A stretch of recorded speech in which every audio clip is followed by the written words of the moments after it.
Money supply, stock of money और amount of money available in an economy given period of time. Central bank of any country control supply of money via monetary policy. So main objective of monetary policy is to control money supply in a country. Why central bank increase or decrease money supply? Central bank increase or decrease money supply according to economic situation. Like if aggregate demand of any country decrease, recession in an economy, to increase aggregate demand, central bank increase money supply. तो money supply increase का मतलब आपके पास क्या है कि circulation of money जब increase होगी तो लोग क्या करेंगे, ज़्यादा आपके पास इन्वेस्टमेंट करेंगे, ज़्यादा इकोनॉमिक एक्टिविटी परफॉर्म करेंगे और एग्रीगेट डिमांड और आपकी जो जीडीपी है वो क्या हो जाएगी, आपके पास राइज हो जाएगी। तो रिसेशन पीरियड के अंदर सेंट्रल बैंक क्या करता है, मनी सप्लाई को इंक्रीज करता है। और जब इकोनॉमी के अंदर इकोनॉमिक एक्टिविटी बहुत ज़्यादा हाई हो, बूम कंडीशन हो, तो सेंट्रल बैंक क्या करता है, मनी सप्लाई को कंट्रोल करता है, मनी सप्लाई को डिक्रीज करता है, ताकि जो इकोनॉमिक स्टेबिलिटी है वो आपके पास क्या रहे, वो आपकी बरकरार रहे, यानी कि स्टेबली जो आपके पास ग्रो हो रही है वो आपकी स्मूथ हो। सेकंड जो रीज़न होता है, थ्योरेटिकल रीज़न मनी सप्लाई को चेंज करने का, वो होता है आपका इन्फ्लेशन। इन्फ्लेशन को कंट्रोल करने का सेंट्रल बैंक के पास जो सबसे इजी ऑप्शन होता है वो करती क्या, वो मनी सप्लाई को डिक्रीज कर देती है। Inflation means persistently increase in general price level. तो जो प्राइस लेवल किसी भी कंट्री का बहुत ज़्यादा इंक्रीज हो जाता है, इसका मतलब क्या होता है कि गुड्स की परचेजिंग बहुत ज़्यादा हो रही है। अब सेंट्रल बैंक क्या करेगा, मनी सप्लाई को डिक्रीज करेगा। सेंट्रल बैंक इस तरह की अपॉर्चुनिटीज इंट्रोड्यूस करवाएगा जिससे लोगों को सेविंग्स में रिटर्न्स क्या मिलेंगे, ज़्यादा मिलेंगे। तो लोग क्या करेंगे, परचेजिंग कम कर देंगे और प्राइसेस ऑफ गुड्स की डिमांड कम होगी और इन्फ्लेशन आपका क्या हो जाएगा, डिक्रीज हो जाएगा। ठीक है, तो ये टू मेन रीजन है कि सेंट्रल बैंक मनी सप्लाई को क्यों कंट्रोल कर रहा होता है। इसके अलावा भी बहुत सारे फैक्टर्स हैं मनी सप्लाई के, हम आगे जाकर फिर उसको डिस्कस करेंगे। ठीक है, तो central bank via monetary policy money supply को कंट्रोल करता है। तो they are four main tools of monetary policy. Monetary policy के फोर क्वांटिटेटिव टूल्स होते हैं। इसके अलावा भी बहुत सारे टूल्स हैं, वो क्या है आपके पास, क्वालिटेटिव टूल्स हैं। अगर क्वांटिटेटिव टूल से मनी सप्लाई कंट्रोल ना हो तो सेंट्रल बैंक क्या करता है, क्वालिटेटिव टूल्स की तरफ मूव करता है। तो सबसे इम्पोर्टेंट और सबसे जो फेमस टूल है सेंट्रल बैंक का मनी सप्लाई को इंक्रीज और डिक्रीज करने का, वो क्या कहलाता है, वो कहलाता है open market operation. Open market operation के अंदर सेंट्रल बैंक क्या करता है, सेंट्रल बैंक अपने सिक्योरिटीज को परचेज और सेल करता है। ठीक है, इसके अलावा सेंट्रल बैंक न्यू नोट भी प्रिंट करता है। लेकिन न्यू नोट प्रिंट करने का मतलब क्या है, कि अगर न्यू नोट प्रिंट करेगा तो इसका मतलब क्या है कि फेडरल गवर्नमेंट ने उतने अमाउंट का गोल्ड या फॉरेन करेंसी, ठीक है, क्योंकि इंटरनेशनल मॉनेटरी सिस्टम में गोल्ड और फॉरेन गवर्नमेंट सिक्योरिटीज ये दोनों आपके रिजर्व्स हैं। ठीक है, अगर आप पाकिस्तान गवर्नमेंट सेंट्रल बैंक से कहता है कि 10 लाख के नोट प्रिंट करें, तो जो आपकी गवर्नमेंट होती है गवर्नमेंट को 10 लाख के गोल्ड या 10 लाख के फॉरेन रिजर्व सेंट्रल बैंक में जमा कराने होते हैं। तब सेंट्रल बैंक क्या करता है, न्यू प्रिंट नोट प्रिंट करता है। ठीक है, लेकिन पाकिस्तान में आज से पहले तक सेंट्रल बैंक ऑटोनोमस बॉडी नहीं थी ना। सेंट्रल बैंक टोटली कौन आपका देख रहा होता था, आपके पास गवर्नमेंट के माते थी, यानी गवर्नमेंट जो कहती है वो सेंट्रल बैंक कर रहा होता था। तो बहुत आपके पास हमारी तारीख में बहुत मरतबा ऐसा हुआ है कि गवर्नमेंट ने ना गोल्ड रखवाया सेंट्रल बैंक के पास, ना ही कोई फॉरेन रिजर्व शो किया और न्यू नोट्स प्रिंट किए। तो न्यू नोट प्रिंट करने का मतलब आपके पास क्या है, कि सर्कुलेशन ऑफ मनी मार्केट में क्या हो जाएगी, इंक्रीज हो जाएगी। तो न्यू नोट प्रिंट करना भी आपका ओपन मार्केट ऑपरेशन का आपके पास क्या पार्ट है, लेकिन ये इतना फेमस मेथड नहीं है, क्योंकि थ्योरीज क्या कहती हैं कि न्यू नोट प्रिंट करने का मतलब क्या है, आपने उतना ही अमाउंट गोल्ड या फॉरेन रिजर्व स्टेट बैंक के पास डिपॉजिट कराना होगा। ठीक है, जिस तरह आपने देखा होगा पाकिस्तान के अंदर जो इस वक्त आईएमएफ स्टेट बैंक को टेक ओवर करने वाला है, अभी किया नहीं है, पार्लियामेंट के अंदर अभी डिस्कशंस हो रही हैं। अगर टेक ओवर कर लिया तो इसका मतलब क्या है, कि अगर गवर्नमेंट सेंट्रल बैंक को कहेगा कि न्यू नोट प्रिंट करो, सेंट्रल बैंक कभी भी प्रिंट नहीं करेगा जब तक गवर्नमेंट सेंट्रल बैंक के पास गोल्ड के रिजर्व या फॉरेन रिजर्व सेंट्रल बैंक के पास डिपॉजिट नहीं करेगा, क्योंकि जब ऑटोनोमस बॉडी हो जाएगी तो वो इंडिपेंडेंट डिसीजन करेगी, वो रूल्स के हिसाब से क्या करेगी, डिसीजंस करेगी। तो पाकिस्तान में अगर न्यू करेंसी की सप्लाई करनी होगी तो बहुत मुश्किल हो जाएगी, क्योंकि पाकिस्तान के रिजर्व पहले आपके पास क्या बहुत ज़्यादा कम है। तो पाकिस्तान पहले फॉरेन रिजर्व कम है, गोल्ड की रिजर्व नहीं है, तो न्यू करेंसी प्रिंट करना ही पाकिस्तान के लिए बहुत ज़्यादा प्रॉब्लम्स हो जाएंगे। ठीक है, ओपन मार्केट ऑपरेशन में गवर्नमेंट करती क्या है, गवर्नमेंट अपने सिक्योरिटीज़ को, ट्रेजरी बिल्स को बाई करती है और सेल करती है। देखें, गवर्नमेंट अगर अपने सिक्योरिटीज़ को सेल करेगी, यानी कि जो ट्रेजरी बिल्स हैं इन्हें अगर सेल करेगी, तो इसका मतलब क्या हुआ कि लोगों के पास क्या चले जाएंगी, सिक्योरिटीज चली जाएंगी, और सेंट्रल बैंक के पास क्या आ जाएगा, आपके पास लोगों के पैसे आ जाएंगे, तो सर्कुलेशन में से अमाउंट क्या हो जाएगा, आपका डिक्रीज हो जाएगा। गवर्नमेंट ने अगर मनी सप्लाई बढ़ानी होगी तो न्यू ट्रेजरी बिल्स क्या करेगी, आपके पास इशू करेगी। न्यू ट्रेजरी बिल इशू करने का मतलब क्या है कि मार्केट में इंटरेस्ट रेट 5% चल रहा है, सेंट्रल बैंक ने 3 मंथ के ट्रेजरी बिल्स इशू कर दिए, 6 मंथ के भी कर दिए, 1 ईयर के भी, 2 ईयर के भी कर दिए, और उन सब के रिटर्न कितने आपके पास, 15%, 20%। तो लोग क्या करेंगे, अपनी इन्वेस्टमेंट कम कर देंगे। इन्वेस्टमेंट अब अगर करते हैं तो उसमें उनको कितना प्रॉफिट होता है, 5% का होता है, या ज़्यादा से ज़्यादा 10% का होगा। लेकिन वहीं पैसे अगर वो बैंक में की सिक्योरिटीज़ को परचेज करें, बैंकों के जो सर्टिफिकेट्स हैं उनको परचेज करें, तो उनको प्रॉफिट क्या मिलेगा, ज़्यादा मिलेगा। तो जैसे ही गवर्नमेंट ने मनी सप्लाई कम करना होता है ओपन मार्केट ऑपरेशन के थ्रू, तो सेंट्रल बैंक क्या करता है, न्यू ट्रेजरी बिल्स मार्केट के अंदर इशू कर देता है, लोग ट्रेजरी बिल्स को परचेज करते हैं, और सर्कुलेशन ऑफ मनी क्या हो जाती है, डिक्रीज हो जाती है। तो ओपन मार्केट ऑपरेशन के थ्रू अगर मनी सप्लाई डिक्रीज करनी हो तो गवर्नमेंट अपनी सिक्योरिटीज को क्या करता है, सेल करता है। और मनी सप्लाई इंक्रीज करनी हो तो गवर्नमेंट क्या करता है, गवर्नमेंट अपने सिक्योरिटीज को क्या करता है, पब्लिक से वापस परचेज कर लेता है।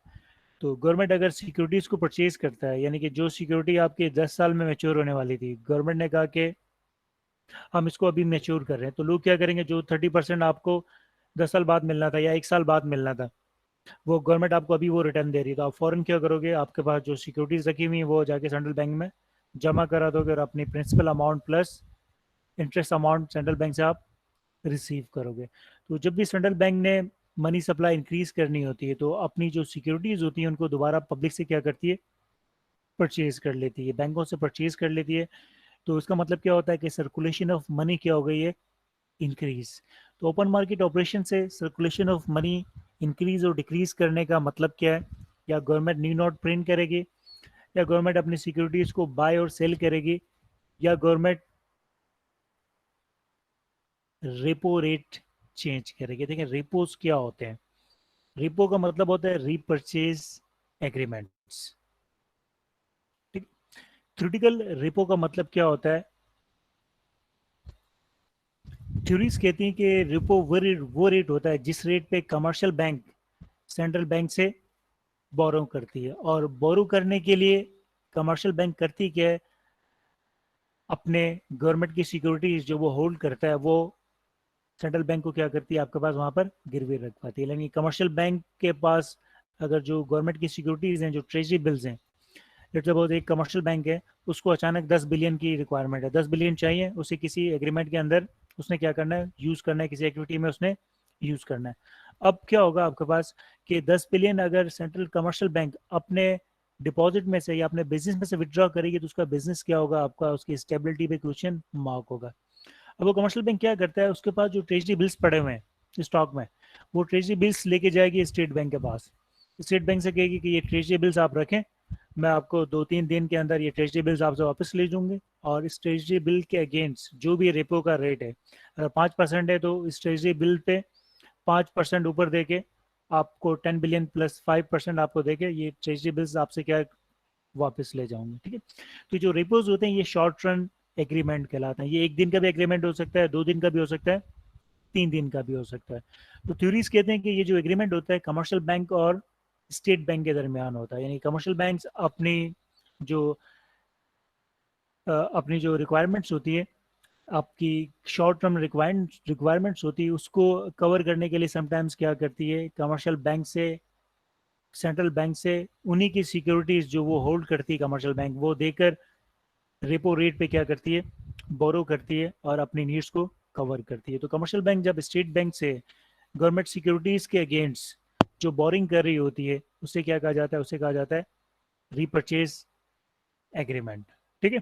अब प्रैक्टिकली ये सिर्फ बैंक टू बैंक नहीं होता, प्रैक्टिकली ये आपका जितने भी बड़े आपके पास ग्रुप्स हैं, इन्वेस्टर ग्रुप्स हैं, बिजनेस ग्रुप्स हैं, वो भी रेपो को परचेज करते हैं, रेपो का जो मेथड होता है उसे हैंडल करते हैं। लाइक एग्जांपल इसके लेते हैं, देखें आजकल पाकिस्तान के अंदर कोरोना सर वैक्सीन।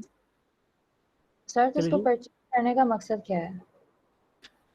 चलें अब ये एग्जांपल समझ लें फिर आपको बताता हूँ।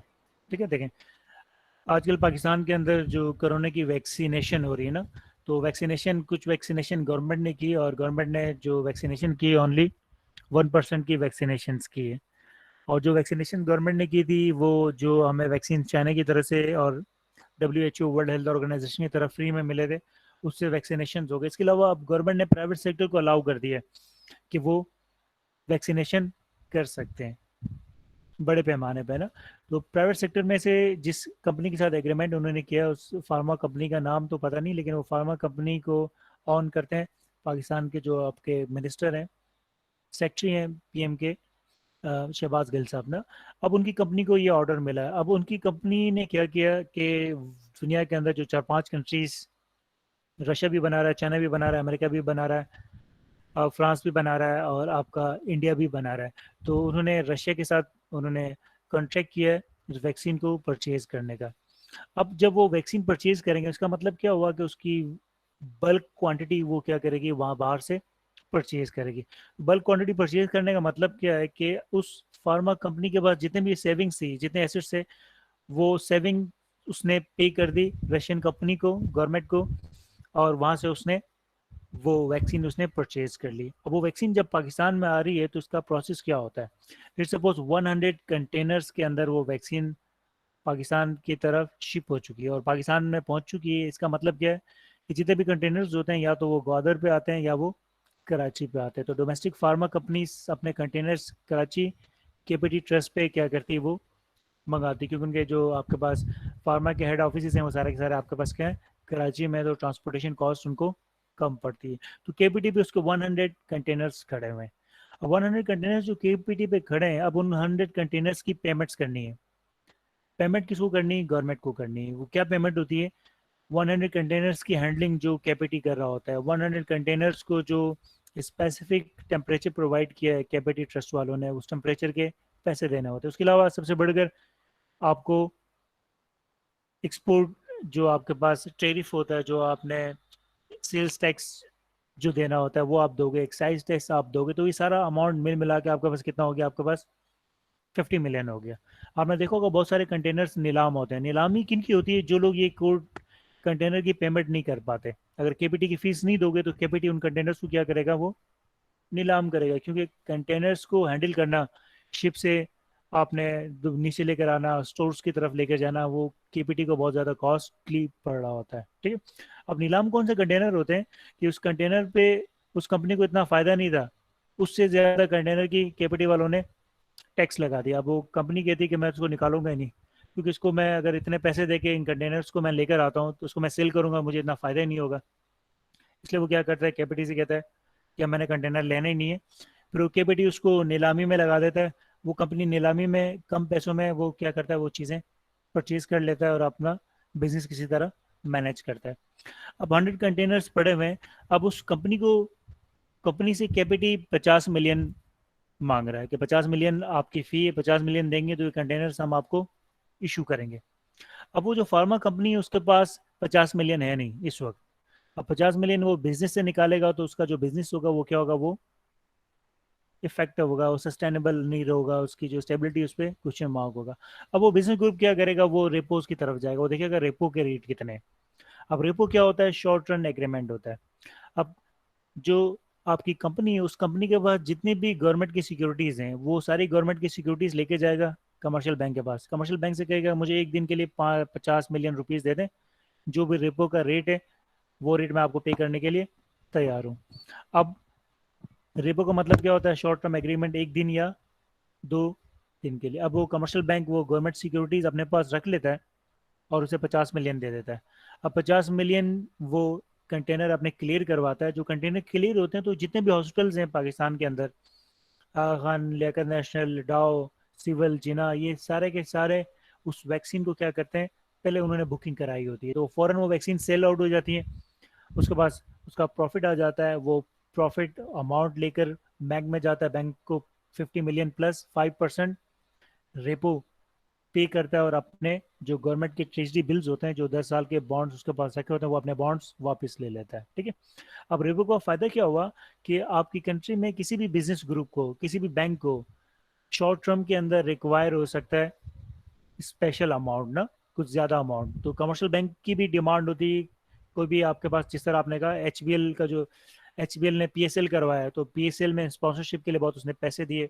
इसी तरह बहुत सारे इवेंट्स होते हैं जो कमर्शियल बैंक्स करवाते हैं, बहुत सारे इंटरनेशनल एग्रीमेंट्स होते हैं जो कमर्शियल बैंक्स कर रहे होते हैं, तो उनको फ़ौरन क्या चाहिए होता है, कुछ अमाउंट चाहिए होता है। वो अमाउंट उनका पे कब होता है, जब वो इवेंट आपका उनका कंप्लीट होता है। तो अब वो उस इवेंट की जो रकम होती है वो कहाँ से कवर करते हैं, वो बैंक से बोरो करेंगे तो इंटरेस्ट रेट ज़्यादा पे करना पड़ेगा, तो वो लोग करते क्या, वो रेपोज की तरफ जाते हैं। तो रेपो क्या होता है, आपका शॉर्ट टर्म एग्रीमेंट होता है। Theoretical repo bank with bank होता है, और उसके अगेंस्ट रखना क्या होता है, गवर्नमेंट की सिक्योरिटीज रखना होता है। जिस तरह अगर आप बैंक में लोन लेने जाते हो तो बैंक आपसे क्या कहता है, आपने घर के कागज हमारे पास रखते हैं, तो घर के कागज आप बैंक में रखवाते हो, तो जब तक आप लोन पूरा नहीं करते तो घर के कागज क्या होते हैं, वो बैंक के पास ही पड़े होते हैं। इसी तरह रेपो के अंदर घरों के कागजात एक्सेप्टेबल नहीं होते। रेपो का मतलब क्या होता है कि आपने गवर्नमेंट की सिक्योरिटीज रखनी है, यानी कि ट्रेजरी बिल्स को आपने बैंक के पास गिरवी रखवाना है, और इसके अगेंस्ट आपको क्या मिलेगा, लोन आपको मिलेगा। तो इन ट्रेजरी बिल्स के अगेंस्ट जो लोन होता है उसे कहा जाता है रीपर्चेज एग्रीमेंट। तो ये बैंक टू बैंक भी होता है, और जो बिजनेस ग्रुप्स होते हैं, लार्ज बिजनेस ग्रुप्स का मतलब क्या है कि जो business group in treasury bills को अपने पास होल्ड करते हैं, यानी उनका प्रॉफिट इतना ज़्यादा होता है, उनकी सेविंग इतनी ज़्यादा होती है कि वो ट्रेजरी बिल्स अपने पास रख सकते हैं। तो उन ट्रेजरी बिल्स के अगेंस्ट क्या करते हैं, शॉर्ट टर्म के अंदर अपनी जो पेमेंट की रिक्वायरमेंट होती है उसे कवर करने के लिए रेपो लेते हैं। तो रेपो में उनको सिर्फ 5% देना पड़ा। उसका प्रॉफिट मार्जिन क्या होता है, वो 1200 रुपये की आपके पास एक वैक्सीन पड़ रही है, मार्केट में वो सेल कर रही कंपनी 8000 पे, मार्केट के अंदर वो सेल कर रही है, तो 7000 एक वैक्सीन पे उसका प्रॉफिट है। और 100 कंटेनर का मतलब क्या है कि वो कितने ज़्यादा वैक्सीन वो क्या कर रहा है, लेकर आ रहा है, वो अरबों खरबों रुपए वो कंपनी के आपके पास क्या करेगा, प्रॉफिट अर्न करेगा। ठीक है। तो ओपन मार्केट ऑपरेशन में तीन चीज़ें हमने पढ़ी, printing new money, government sell and buy government securities, और थर्ड आपके पास क्या है, रीपर्चेज एग्रीमेंट। तो रीपर्चेज एग्रीमेंट भी एक सिंपल पार्ट होता है ओपन मार्केट ऑपरेशन का, लेकिन ओपन मार्केट ऑपरेशन का जो मेन आपके पास मेथड होता है, गवर्नमेंट करता क्या है, sell its securities, money supply decrease, central bank purchase its securities, money supply increase. ठीक है। तो first tool of monetary policy open market operation, तो सबसे फेमस टूल है ओपन मार्केट ऑपरेशन। हर कंट्री ओपन मार्केट ऑपरेशन को क्या करती है, यूज करती है मनी सप्लाई को कंट्रोल करने के लिए। ठीक है। अगर ओपन मार्केट ऑपरेशन से मनी सप्लाई कंट्रोल ना हो तो सेकंड जो टूल होता है वो क्या होता है, वो होता है आपका इंटरेस्ट रेट। सेंट्रल बैंक क्या करती है, इंटरेस्ट रेट को इंक्रीज कर देती है। इंटरेस्ट रेट इंक्रीज का मतलब क्या है, I is nominal interest rate ना, तो इंटरेस्ट रेट अगर इंक्रीज होगा इसका मतलब क्या होगा कि रिटर्न ऑन सेविंग्स इंक्रीज, लोग बैंकों के अंदर अपने पैसे डिपॉजिट करेंगे। तो जब बैंकों में लोग डिपॉजिट करेंगे तो इसका मतलब क्या है कि stock of money, money available in an economy क्या हो जाएगी आपके पास, डिक्रीज। तो मनी सप्लाई आपके पास क्या हो जाएगी, डिक्रीज हो जाएगी। और अगर सेंट्रल बैंक इंटरेस्ट रेट को डिक्रीज करता है, इंटरेस्ट रेट जब डिक्रीज होगा इसका मतलब क्या होगा कि आप बोरिंग की कॉस्ट बहुत ज़्यादा कम हो गई है, रिटर्न ऑन सेविंग आपके पास क्या हो गए, कम हो गए। तो इंटरेस्ट रेट जब डिक्रीज होता है तो कॉस्ट ऑफ कैपिटल आपका डिक्रीज हो जाता है, लोग बिजनेस में इन्वेस्टमेंट बहुत ज़्यादा करते हैं क्योंकि बोरिंग की कॉस्ट आपकी कम हो गई है। आप बिजनेस स्टेब्लिश करोगे तो बहुत कम अमाउंट में बिजनेस स्टेबल होगा, तो इन्वेस्टमेंट आपकी क्या हो जाती है, इंक्रीज हो जाती है। इन्वेस्टमेंट इंक्रीज का मतलब क्या है कि लोग मार्केट के अंदर मनी सप्लाई और मनी को ज़्यादा यूज कर रहे हैं, और मनी सप्लाई आपके पास क्या हो रही है, इंक्रीज हो रही है। ठीक है। अब आपके जहन में एक क्वेश्चन आपके पास आएगा जब आप इसको आराम से जब सोचोगे तो क्वेश्चन क्या होगा, वो क्वेश्चन ये होगा कि पाकिस्तान में पिछले 2 सालों से रिसेशन है, और पाकिस्तान के जो इतने बड़े पॉलिसी मेकर्स हैं, आईएमएफ हमारे साथ है, फिर भी हमारा जो इंटरेस्ट रेट है वो क्यों फ्लोर किया हुआ है, उसे क्यों डिक्रीज होने नहीं दिया जा रहा। क्योंकि रिसेशन में मार्केट फोर्सेस की वजह से इंटरेस्ट रेट तो बहुत ज़्यादा कम होता है। पूरी दुनिया में इंटरेस्ट रेट जीरो के करीब है, बहुत सारी कंट्रीज में इंटरेस्ट रेट नेगेटिव हो चुका है। लेकिन पाकिस्तान में क्यों 7% 8%? आप बैंक से बोरो करने जाते हो तो आज भी बैंक आपको 10% डिमांड कर रहा होता है, और जो सेविंग कर रहे होते तो आपको इंटरेस्ट रेट 5%, आपको अभी भी इंटरेस्ट आपको मिल रहा है। और रिसेशन में तो कभी भी ऐसा नहीं होता, कोई भी थ्योरी नहीं कहती कि रिसेशन का पीरियड हो और इंटरेस्ट रेट आपका डिक्रीज ना हो। क्योंकि रिसेशन स्टार्ट होते ही प्राइसेस क्या हो जाती हैं आपके पास, डिक्रीज होती है। तो पाकिस्तान में इंटरेस्ट रेट कम इसलिए नहीं कर रही है पॉलिसी मेकर्स और सेंट्रल बैंक और आईएमएफ, क्योंकि पाकिस्तान में रिसेशन के साथ साथ इन्फ्लेशन बहुत ज़्यादा है। क्योंकि थ्योरीज के मुताबिक जब भी रिसेशन होगा, इन्फ्लेशन आपका क्या होगा, कभी भी नहीं होगा। क्योंकि रिसेशन में लोगों की सैलरीज कम होती हैं, परचेजिंग पावर्स कम होती हैं, तो लोग गुड्स एंड सर्विसेज को परचेज ही नहीं करते, और गुड्स की प्राइसेस क्या होती हैं आपके पास, डिक्रीज होती है। लेकिन पाकिस्तान में हो क्या रहा है, रिसेशन को 2 साल होने को आए, लेकिन इन्फ्लेशन है वो ख़त्म होने का नाम ही नहीं ले रहा है।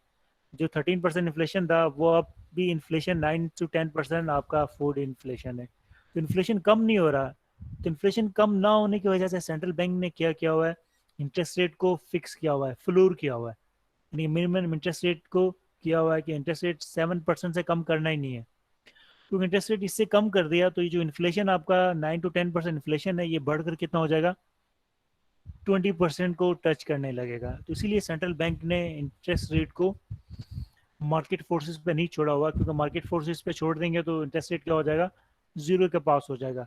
तो सब लोग बोरो करना स्टार्ट कर देंगे, उससे इन्फ्लेशन आपका क्या हो जाएगा, जो 10% इन्फ्लेशन है, जिसे आज सबसे बड़ी प्रॉब्लम करार दिया जा रहा है टाइम की, इस टाइम की, वो इन्फ्लेशन आपका डबल हो जाएगी। इसलिए सेंट्रल बैंक ने इंटरेस्ट रेट को क्या कर दिया, फिक्स कर दिया। तो central bank according to economic situation interest rate को इंक्रीज और डिक्रीज करता है। तो अगर उसने मनी सप्लाई डिक्रीज करनी हो तो इंटरेस्ट रेट को बढ़ा देता है। जिस तरह आज कल इंटरेस्ट रेट आपका ज़्यादा है पूरे रेस्ट ऑफ द वर्ल्ड से, उसका मेन पर्पज़ क्या है, ताकि मनी सप्लाई कंट्रोल में रहे। अगर मनी सप्लाई बढ़ेगी तो जो इन्फ्लेशन है वो कंट्रोल से आउट हो जाएगा। और अगर मनी सप्लाई इंक्रीज करनी हो तो सेंट्रल बैंक क्या करता है, इंटरेस्ट रेट को डिक्रीज कर देता है। तो decrease interest rate means circulation of money increase, है ना, बोरिंग की कॉस्ट कम होगी। तो इसका मतलब क्या होगा, लोग बोरो करेंगे, मशीन परचेज करेंगे, इन्वेस्टमेंट करेंगे, सर्कुलेशन ऑफ मनी इंक्रीज हो जाएगी। ठीक है। तो ओपन मार्केट ऑपरेशन से भी मनी सप्लाई कंट्रोल ना हो, इंटरेस्ट रेट को बढ़ाने से कम करने से भी मनी सप्लाई पे कोई फर्क ना पड़ा, यानी इंटरेस्ट रेट कम कर दिया फिर भी लोग बोरो नहीं कर रहे, इंटरेस्ट रेट बढ़ा दिया लेकिन फिर भी लोग बैंकों में पैसे जमा ना कर नहीं कर रहे। तो सेंट्रल बैंक क्या करता है, थर्ड ऑप्शन की तरफ आता है। तीसरा जो टूल है सेंट्रल बैंक का, उसे कहा जाता है CRR और कैश रिजर्व रेशियो। ठीक है। अच्छा, अभी तक हमने रिपो पढ़ा था, रिवर्स रेपो भी होता है। रिवर्स रेपो का मतलब क्या होता है, समटाइम जो आपकी स्टेट बैंक होती है, एसपीपी को स्टेट बैंक को पैसे चाहिए होते हैं, यानी गवर्नमेंट को अचानक बहुत ज़्यादा अमाउंट चाहिए, जिस तरह अचानक आपने इलेक्शन कराना है तो बहुत ज़्यादा पैसे चाहिए। तो गवर्नमेंट को चाहिए का मतलब क्या, स्टेट बैंक को चाहिए। तो स्टेट बैंक क्या करता है, अपनी सिक्योरिटीज कमर्शियल बैंक को देता है और उनसे एक रेट पे क्या करता है, बोरो करता है। तो अगर commercial state bank commercial bank के साथ ये एग्रीमेंट करता है तो उसे क्या कहा जाता है, रिवर्स रेपो कहा जाता है। ठीक है। तो cash reserve ratio is third tool of monetary policy to control money supply. तो कैश रिजर्व रेशियो क्या होता है कि each bank has to keep a certain percentage of its total deposit with SBP as a cash reserve ratio. ठीक है। तो इसे हम CRR कैश रिजर्व रेशियो कहते हैं। देखिए, कैश रिजर्व रेशियो एक ज़माने के अंदर बहुत ज़्यादा होता था, 15% 20% होता था। ये आपके पास अर्ली 90s की बात है। 90s के बाद पाकिस्तान के अंदर फाइनेंशियल लिबरलाइजेशन हुई, बैंकों को प्राइवेटाइज किया गया, न्यू प्राइवेट बैंक्स ओपन हुए, उसके बाद से बैंकिंग सेक्टर को बेनिफिट दिया गया। वो बेनिफिट उनका कैश रिजर्व रेशियो में भी बेनिफिट दिया गया। तो CRR आजकल कितना आपके पास, 5% आपके पास क्या है, कैश रिजर्व रेशियो है 2012 से ना।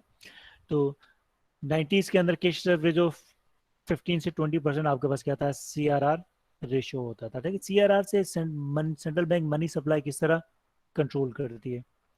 पाकिस्तान में अगर कोई भी बैंक ओपन होगा तो उसकी परमिशन किससे लेनी होगी, उसको स्टेट बैंक से परमिशन लेनी होगी। ठीक है, कोई भी आपका ग्रुप कोई बैंक ओपन करने जाता है तो उसका मतलब क्या है कि उस ग्रुप के पास बहुत ज़्यादा सेविंग्स है, बहुत ज़्यादा उसकी क्या है, वेल्थ है।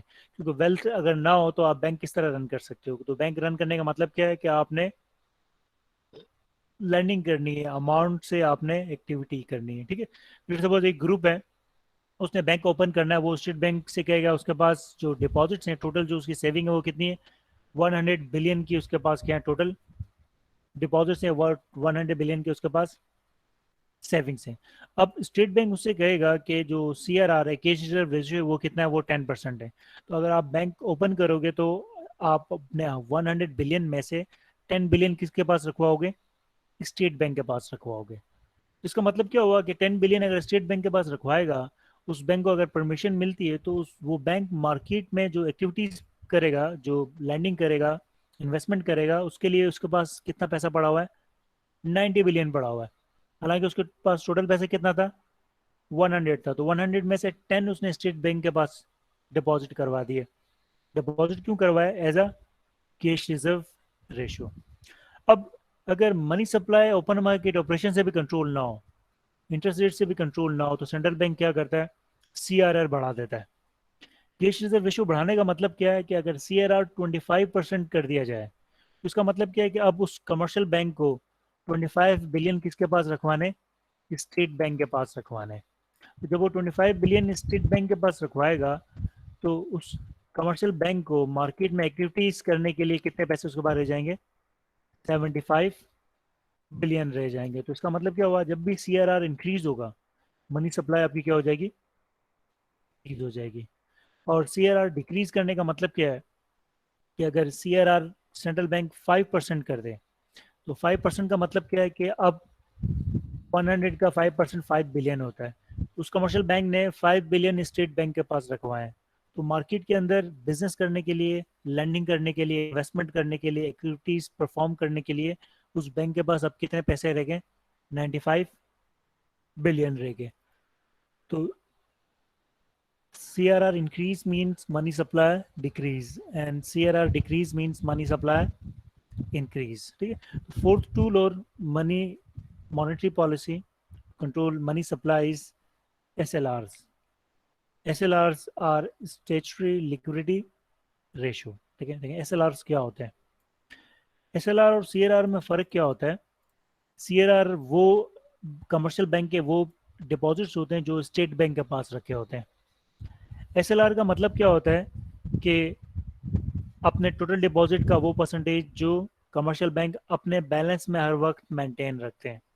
तो SLR क्या होते हैं, every bank has to maintain at the close of every day balance a certain percentage of its total deposits in cash, gold और गवर्नमेंट अप्रूव सिक्योरिटीज।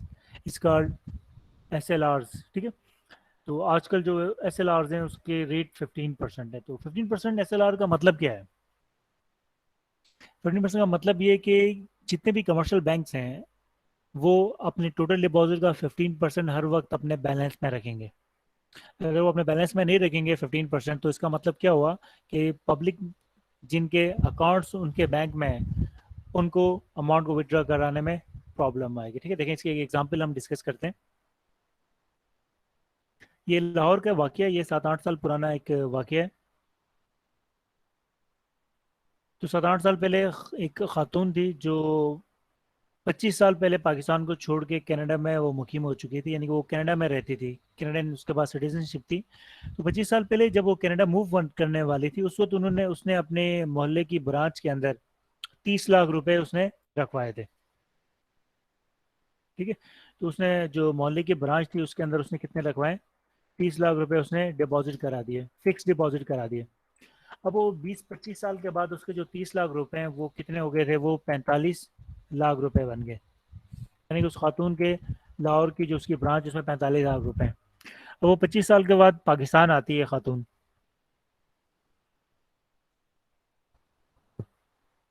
जब वो पाकिस्तान आती है तो पाकिस्तान आने का उसका पर्पस क्या था, उसको एक अपॉर्चुनिटी उसको मिलती है कि किसी इन्वेस्टमेंट अपॉर्चुनिटी उसको मिलती है, कहीं उसने 30 लाख रुपए इन्वेस्ट करने थे, कुछ सिक्योरिटी और कुछ परचेज करना था, कि उस परचेज करने से उसको 30% का उसे प्रॉफिट होना था, इसलिए वो रिटर्न वो टिकट करवाती कनाडा से पाकिस्तान का, ये सारी कॉस्ट बेयर करती है।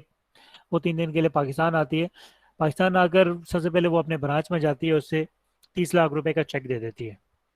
वो 30 लाख रुपए का चेक अपनी ब्रांच में देती है, तो ब्रांच का जो मैनेजर होता है, जो कैशियर होता है, वो कहता है कि आपके जो 30 लाख रुपए हैं वो आपको नहीं मिलेंगे। खातून कहती क्यों नहीं मिलेंगे? वो कहता है कि इस वक्त हमारे बैलेंस में नहीं है, आप 3 दिन के बाद आ जाएं और अपने 30 लाख रुपए ले जाएं। अब वो खातून बहुत ज़्यादा शोर करती है कि मुझे तो आज चाहिए, 3 दिन के बाद ये 30 लाख मेरे किसी काम के नहीं है। मैनेजर अपनी वो बता देता है, कहता है कि हमारे पास है नहीं, हम आपको कहाँ से देंगे, तो हमें 3 दिन लगेंगे ये अमाउंट अरेंज करने में। तो खातून चली जाती है लड़ जा करके। अब 3 दिन के बाद खातून फिर आती है अपनी ब्रांच में और अपने 30 लाख रुपए का चेक देती है, 30 लाख रुपए उसको मिल जाते हैं।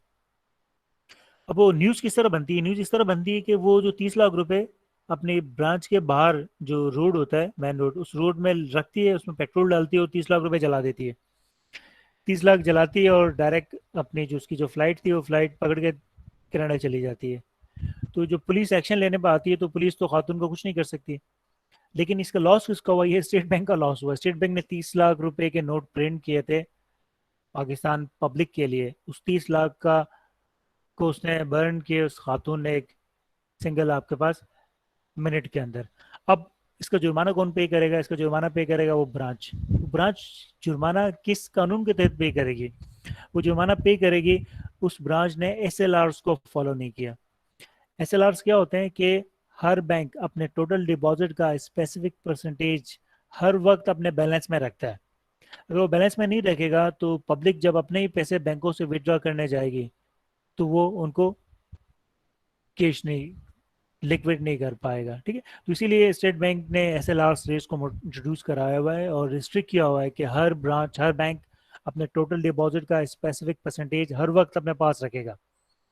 जो ब्रांच या बैंक नहीं रखेगा उसको बंद कर दिया जाएगा। ठीक है, तो लाहौर में जो ब्रांच थी वो आपके पास वो 2 साल के लिए वो बंद हो गई थी, क्योंकि उसकी वजह से जो नेशनल जो रिजर्व है उसमें 30 लाख रुपए का नुकसान हो गया था।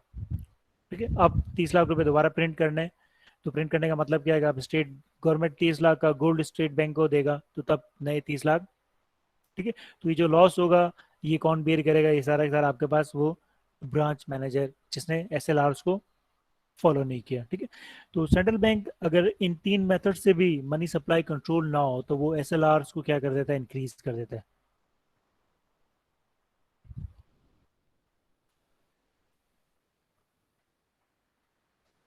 अगर एसएलआर 30% हो जाए तो इसका मतलब क्या है कि हर कमर्शियल बैंक 30% अपने बैलेंस में रखेगा। अगर 100 किसी बैंक के डिपॉजिट्स हैं और 5% सीआरआर है तो 5% कमर्शियल उसने स्टेट बैंक के पास रखवा है, 30% एसएलआर है तो 30% हर वक्त उसने अपने बैलेंस में रखना है। तो मार्केट में बिजनेस करने के लिए उस बैंक के पास, लैंडिंग एंड बोरिंग करने के लिए उस बैंक के पास कितने बचे? 35 को माइनस कर दें तो कितने हो जाएंगे? 65। तो मार्केट के अंदर उस बैंक को बिजनेस करने के लिए, एक्टिविटीज करने के लिए, लोगों को पैसे देने के लिए, लैंडिंग करने के लिए 65 बिलियन उसके पास बचे। तो एसएलआर इंक्रीज का मतलब क्या होता है? Money supply decrease. तो एसएलआर जब भी आपका इंक्रीज होगा इसका मतलब क्या है? आपकी जो मनी सप्लाई है वो क्या हो जाएगी?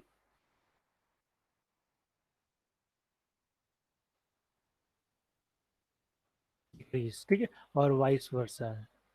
और एसएलआर अगर आपके पास डिक्रीज हो जाए, एसएलआर आपका 2% हो जाए, तो इसका मतलब क्या है कि अब कमर्शियल बैंक अपने टोटल डिपॉजिट का ओनली 2% अपने डे एंड बैलेंस पे रखेगी, तो उसके पास जो मार्केट में बिजनेस करने के लिए कितना अमाउंट रह जाएगा? 92 बिलियन उसके पास रह जाएंगे। तो ये 4 क्वालिटेटिव टूल्स हैं, इनके थ्रू सेंट्रल बैंक क्या करता है? मॉनेटरी पॉलिसी को कंट्रोल करता है। ठीक है, इन टूल्स से भी मॉनेटरी पॉलिसी कंट्रोल ना हो तो सेंट्रल बैंक क्या करता है? क्वालिटेटिव ऑप्शंस को क्या करता है? यूज करता है। ठीक है, तो सेंट्रल बैंक के पास बहुत सारे आपके पास मेथड्स होते हैं जिनके थ्रू वो मनी सप्लाई को क्या करता है? कंट्रोल करता है। तो सबसे फेमस टूल क्या होता है?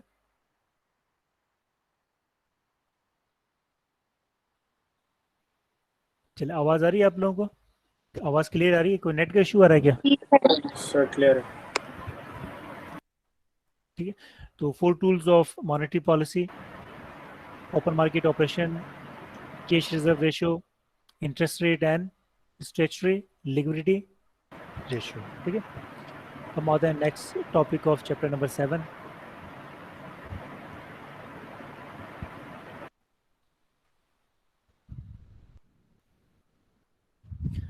Portfolio allocation and demand for asset.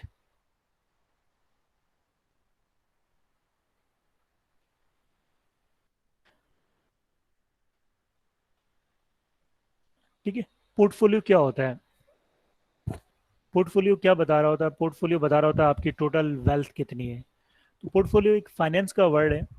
इस वर्ड का मतलब क्या होता है? क्या सम ऑफ ऑल फाइनेंशियल और आपके एसेट्स, आपके जितने भी एसेट्स हैं उन सबको सम अप कर दिया जाए तो इसका मतलब क्या होता है? आपका ये पोर्टफोलियो। पोर्टफोलियो का जो वर्ड है ये नॉर्मली फाइनेंस के लिए यूज होता है, लेकिन आजकल हो क्या रहा है कि पोर्टफोलियो को लोग यूज करते हैं एज अ क्यूरिकुलम विटाe, रिज्यूम के लिए भी पोर्टफोलियो का वर्ड यूज करते हैं। और ये रिज्यूम के लिए पोर्टफोलियो का वर्ड कब से यूज होने लगा है? जब से आपके पास इंडिया के अंदर एक मूवी थी, उस मूवी का नाम था फैशन। उस मूवी में प्रियंका चोपड़ा अपने जॉब इंटरव्यू के लिए जाती है, और जब इंटरव्यू के लिए जाती है तो वो कहती है कि ये मेरा रिज्यूम नहीं, कहती ये मेरा पोर्टफोलियो है। उसके बाद से लोगों ने अपने सीवी में रिज्यूम की जगह उन्होंने पोर्टफोलियो लिखना शुरू कर दिया। ठीक है? तो एक तरह से पोर्टफोलियो बता क्या रहा होता है? अगर आपका पोर्टफोलियो होगा तो वो क्या बताएगा? आपकी तमाम एबिलिटीज बताएगा ना, आपकी जितनी भी आपका पर्सनल स्किल्स हैं, है ना। अब जिस तरह हमने अंडरस्टैंड किया था ह्यूमन कैपिटल, तो human capital of any individual का मतलब क्या होता है? कि आपकी तमाम, आपके पास आपकी एबिलिटीज। तो आपकी एबिलिटीज का मतलब क्या है? आपकी एजुकेशन, आपका एक्सपीरियंस, आपकी अदर एक्टिविटीज, स्पोर्ट एक्टिविटीज, आपकी लाइकनेस डिसलाइकनेस, और आपकी अदर आपके पास हॉबीज, और आपकी वीकनेस और आपके स्ट्रॉन्ग पॉइंट्स, ये सब आपके पास क्यूरिकुलम विटाe और रिज्यूम के अंदर मौजूद होता है। तो इसलिए रिज्यूम को भी पोर्टफोलियो कहा जाता है। बट लिटरेचर के अंदर पोर्टफोलियो का वर्ड यूज होता है सिर्फ फाइनेंस के अंदर। तो आपकी जो टोटल वेल्थ है वो बेसिकली आपकी पोर्टफोलियो ही होता है ना। वेल्थ का मतलब क्या होता है? Sum of all assets minus liabilities. तो जितने एसेट्स आप ओन करते हो वो आपकी वेल्थ है। तो जितने भी एसेट आप ओन कर रहे हो, सम ऑफ ऑल एसेट्स का मतलब क्या होता है? Portfolio of an individual. Portfolio of an ideal individual का मतलब क्या? अगर आप अपने घर में जाकर अपने फादर से पूछोगे कि आपका पोर्टफोलियो क्या है, तो आप में से बहुत सारे लोगों के जो फादर्स होंगे उनका आंसर सिमिलर होगा जो मैं आपके साथ अभी एक्सप्लेन कर रहा हूँ। ठीक है, तो आपके घर वाले कहेंगे कि हमने जो टोटल मेरे वेल्थ है उसका 20% मैंने बिजनेस पे लगाया हुआ है। अगर मेरी जो टोटल वेल्थ है उसका जो साइज 100 है, 100,000 है, 100 बिलियन है, this means 20% of total portfolio कहाँ पे शो हो रहा है? आपके बिजनेस में। ठीक है, और 20% की नॉर्मली लोग क्या कर रहे होते हैं? गवर्नमेंट सिक्योरिटीज और बॉन्ड्स। ठीक है, और 10% अपने पोर्टफोलियो में से आपने कहाँ पे लगाया हुआ है? स्टॉक मार्केट के अंदर। ठीक है, तो ये आपका क्या हो गया? 50%। 30% आपने इन्वेस्ट किया है कहाँ पर? रियल एस्टेट के अंदर। ठीक है, और आपने इंश्योरेंस पॉलिसीज ली होती है बहुत सारी। इसके अलावा दूसरे आपके पास जो सर्टिफिकेट्स होते हैं नॉन फाइनेंशियल बैंक के, वो आपने लिए होते हैं और दूसरी जगहों पे इन्वेस्ट किया होता है। वो सब मिल मिला के कितना हो गया आपके पास?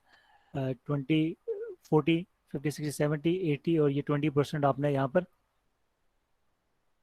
इन्वेस्ट किया। ठीक है, तो ये स्टॉक मार्केट हो गया, ये आपके पास रेजिडेंशियल और आपके पास रियल एस्टेट हो गया। ठीक है, तो ये आपको क्या बता रहा है? ये बता रहा है आपका एलोकेशन ऑफ योर एसेट्स। तो पोर्टफोलियो एलोकेशन क्या होती है? पोर्टफोलियो एलोकेशन किन चीज़ों पे डिपेंड करती है, ये हम डिस्कस करते हैं। ठीक है, तो portfolio allocation depends on three main factors. First factor of portfolio is expected return. ठीक है, तो एक्सपेक्टेड रिटर्न क्या होता है और हर एसेट का एक्सपेक्टेड रिटर्न क्या होता है, ये हम डिस्कस करते हैं। एक मिनट स्टूडेंट्स होल्ड कीजिएगा।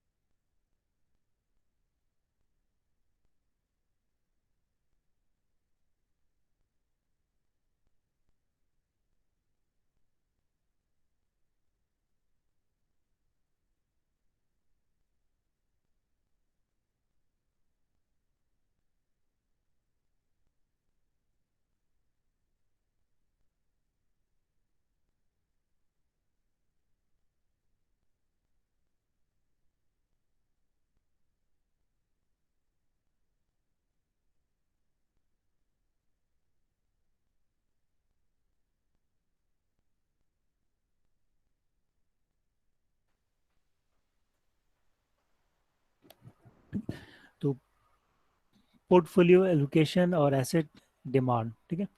तो portfolio allocation depends on three main factor ना। First factor is expected return, ठीक है। देखिए एक्सपेक्टेड रिटर्न क्या होता है, किस तरह कैलकुलेट किया जाता है। आपके जो बैंक अकाउंट्स होते हैं, जो सेविंग अकाउंट्स होते हैं, उस पर एक्सपेक्टेड रिटर्न कितना होता है, उसका रिटर्न क्या होता है, उसका मतलब होता है इंटरेस्ट रेट, है ना। इंटरेस्ट रेट इंक्रीज अगर हो रहा है, इसका मतलब क्या है कि आपके एक्सपेक्टेड रिटर्न ज़्यादा है। इंटरेस्ट रेट डिक्रीज होगा तो एक्सपेक्टेड रिटर्न आपके क्या है, कम है। आप अपना अकाउंट उस बैंक में रखते हो जिस बैंक के जो रिटर्न्स होते हैं वो इंटरेस्ट रेट होता है जितना ज़्यादा होता है, उस बैंक के अंदर आप क्या करते हो, अपना अकाउंट ओपन करते हो। तो जो सेविंग अकाउंट्स होते हैं, जो बिजनेस अकाउंट्स होते हैं, उनका रिटर्न क्या होता है, आपका एक्सपेक्टेड रिटर्न क्या होता है, इंटरेस्ट रेट, ठीक है। इसके अलावा स्टॉक मार्केट का जो एक्सपेक्टेड रिटर्न होता है, ये तीन चीज़ों पर मुश्तमिल होता है, ठीक है। ज़्यादातर जो आप शेयर परचेज करते हो स्टॉक मार्केट से, उनका जो रिटर्न होता है सिर्फ इंक्रीज इन प्राइस से होता है ना। और जो अच्छी जो कंपनीज होती हैं जिनको जो अपना प्रॉफिट शेयर करती हैं, जिन्हें प्रॉफिट होता है, तो उनका जो रिटर्न होता है उसका मतलब क्या होता है, डिविडेंड। डिविडेंड क्या होता है कि कॉर्पोरेशन को जब प्रॉफिट होता है तो वो अपने शेयर होल्डर में डिस्ट्रीब्यूट करता है, शेयर होल्डर को ट्रांसफर करता है, तो उसे हम क्या कहते हैं, डिविडेंड।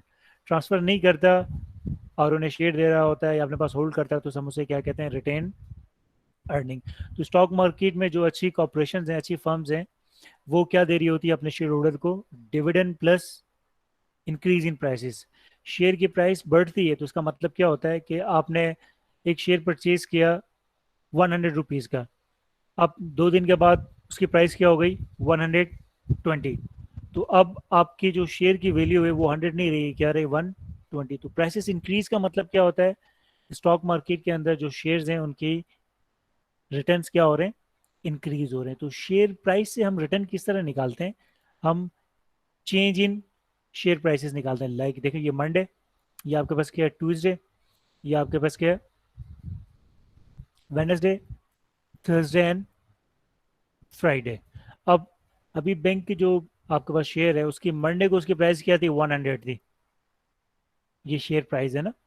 और ट्यूसडे को उसकी प्राइस क्या हो गई, 105 हो गई। वेडनेसडे को उसकी प्राइस हो गई 107। ट्यूसडे की प्राइस हो गई 109। और फ्राइडे को इसकी प्राइस दोबारा आपके पास क्या हो गई, कम होकर 107 हो गई। अब रिटर्न क्या हुआ इस पे, आप किस तरह निकालोगे, आप ग्रोथ निकालोगे, चेंज निकालोगे। चेंज का मतलब क्या होता है, current minus previous divide by previous, जो आपने जीडीपी में आपने निकाला था। अब मंडे को प्राइस क्या है आपके पास, 100 है। अब मंडे से पहले जो लास्ट आपका फ्राइडे था उसकी प्राइस आपको मालूम नहीं है, तब आप क्या करोगे, मंडे का रिटर्न तो आप उस वक्त निकाल सकोगे जब आपको लास्ट फ्राइडे की प्राइस आपको मालूम होगी। अगर लास्ट फ्राइडे की प्राइस 98 थी तो आप क्या करोगे, 98 minus 100 minus 98 divide by 98 into 100। तो जो चेंज आएगा ये क्या बताएगा कि 2 दिनों में प्राइस में कितना चेंज आएगा, वो इसका क्या होगा, मंडे का रिटर्न होगा। मंडे को ये रिटर्न आपको मिला। अब ट्यूसडे को आपको क्या रिटर्न मिला, मंडे को 100 प्राइस थी, अब प्राइस में कितने का चेंज आ रहा है, 105 का चेंज आ रहा है। तो current 105 minus previous 100 divide by 100 multiply by 100, तो आंसर कितना आएगा आपका, 5 आएगा। तो ट्यूसडे को आपका हबीब बैंक में रिटर्न कितने का हुआ, 5 का। इसी तरह वेडनेसडे को कितना रिटर्न हुआ, आप चेंज ऑफ प्राइस निकालोगे, 105 करंट है, ये आपका क्या है, प्रीवियस। तो आपके पास यहाँ पर रिटर्न आ जाएगा, कितना रिटर्न आ जाएगा आपके पास, 3% रिटर्न आ जाएगा। यहाँ पर आपके पास 2% रिटर्न आ जाएगा।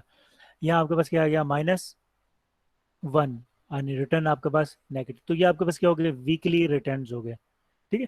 तो change in price, price increase होगी तो रिटर्न्स बढ़ेंगे, प्राइस डिक्रीज होगी तो रिटर्न्स आपके क्या होंगे, कम होंगे। तो ये आपके सर क्या, जी जी, सर ये रिटर्न्स क्या डिटरमाइन कर रहे हैं? ये रिटर्न बता रहे हैं कि मंडे को आपको जो आपके पास जो शेयर थे, हबीब बैंक के शेयर ना, हबीब बैंक के शेयर में को शेयर में मंडे को कितना रिटर्न हुआ आपका, 8 रुपीज, 8 रुपीज का रिटर्न हुआ। 98 था ना, तो लेट सपोज 2 का रिटर्न हुआ, यानी कि जो शेयर, एक शेयर पे आपको 2 रुपए का फायदा हुआ। ट्यूसडे को अभी बैंक के एक शेयर पे आपको 5 रुपए का फायदा हुआ, 5 रुपए का फायदा हुआ ना, सो से प्राइस क्या हो गया, 105। जी। वेडनेसडे को अभी बैंक का जो शेयर था, एक शेयर पे आपको कितने का फायदा हो गया, 3 का फायदा हो गया। ट्यूसडे को कितना फायदा हो गया, 2 का। फ्राइडे को कितने का फायदा हो गया, लॉस हो गया, -1 का। तो ये आपके क्या है, ये रिटर्न्स हैं। हम रिटर्न्स की बात नहीं कर रहे, हम किसकी बात कर रहे हैं, हम बात कर रहे हैं एक्सपेक्टेड रिटर्न्स की। एक्सपेक्टेड रिटर्न का मतलब क्या है कि फ्यूचर में आपको क्या मिलेगा, है ना। तो जो स्टॉक मार्केट होता है या किसी भी सेक्टर के अंदर एक्सपेक्टेड रिटर्न्स को जब हम कैलकुलेट करते हैं तो हम कैलकुलेट किस तरह करते हैं, हम कैलकुलेट करते हैं मीन से। मीन आपने पढ़ा होगा, मीन का मतलब क्या होता है, sum of X divide by N.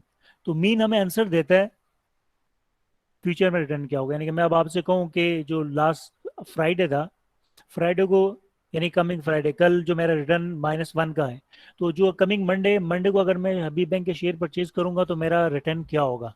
तो मैं आपसे क्या पूछ रहा हूँ, मंडे को रिटर्न मीन्स मंडे को हबीब बैंक के शेयर परचेज करने का एक्सपेक्टेड रिटर्न क्या है। तो आपका आंसर क्या होगा, आप मुझे आंसर निकालोगे इस फार्मूले से दोगे।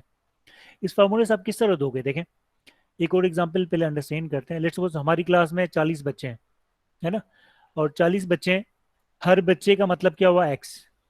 तो सम ऑफ एक्स का मतलब क्या है कि हर बच्चे की उस क्वालिटी को मैं मेजर करने जा रहा हूँ। तो मैं आपसे कहूँ कि हमारी क्लास में 40 बच्चे हैं और हर बच्चे की जो हाइट है वो डिफरेंट है।